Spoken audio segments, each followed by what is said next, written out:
Now, how many of you have been selling for as long as a year? Can I see your hand? All right. How many of you still got all of the money that you've earned in the last 12 months? Can I see your hands? Okay, let me ask you a question. How many of you got clients or customers whom you sold a year ago, 2 years ago, 5 years ago, or 10 years ago that are still using and enjoying the benefits of what you sold to them all those years ago? Can I see your hand? Now, the next question is the critical one. How many of you believe that the customer was the biggest winner in the transaction? All right, then if that is the case, is the sales process something you do to somebody, or is it something you do for somebody? Now, when you understand that, you're in position to begin to close the sale. I was changing planes, had a little extra time, looked down at my shoes, realized I needed a shoe shine. Walked into the shine stand, young man escorted me to my seat. He made the change for his previous customer. I had a chance to look at the prices of the shoe shine. 75 cents, this was about 12 years ago. 75 cents was the regular shine, $1 was the wax shine, and $2 was the spit shine.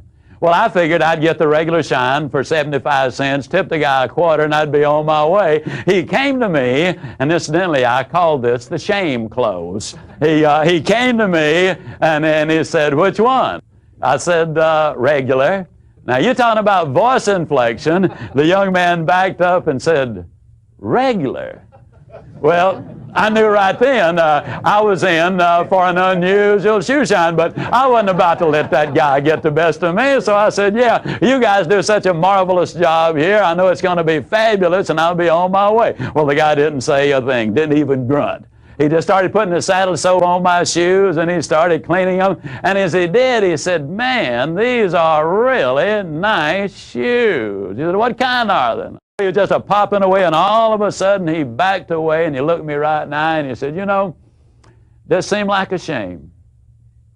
Man will spend over $100 on a pair of shoes, spend several $100s to get a nice suit of clothes. And all he's trying to do is look nice.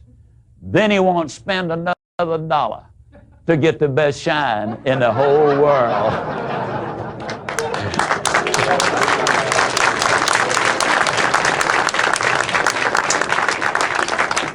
I said, "Spit on them, man. Spit on them." Now, as you look at these, I'm going to go through a series of questions. Some are alternative choice closes. Some of them are just question closes, and some are the assumptive close. But notice some of these. If this were the only feature this machine had, it would be well worth owning, wouldn't it?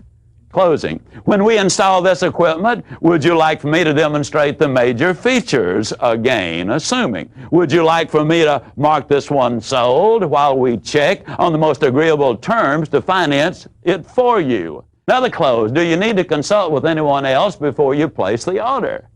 Is the purchase order issued from this department? Would you like to have your own bank finance this, or would you like for us to work out the financial arrangements? Since the item is in short supply, would you be willing to wait for 3 weeks for delivery? Would you want to make a large deposit so the monthly deposits are smaller, or would you prefer a minimum deposit and slightly larger monthly deposits? Would you prefer this in green, or does the red appeal to you most? Again, I challenge you, use your imagination. Think of your products and services, and in your quiet thinking time, think it through. And as you brainstorm, come up with other questions. Think in terms of, how can I use this, adapt it, adjust it to fit my particular goods, products, or services? How can I use this to fit my situation? I'd like for you to please understand this. Every close won't work for everybody selling everything. Your experience, your judgment, and your common sense will be the determining factors.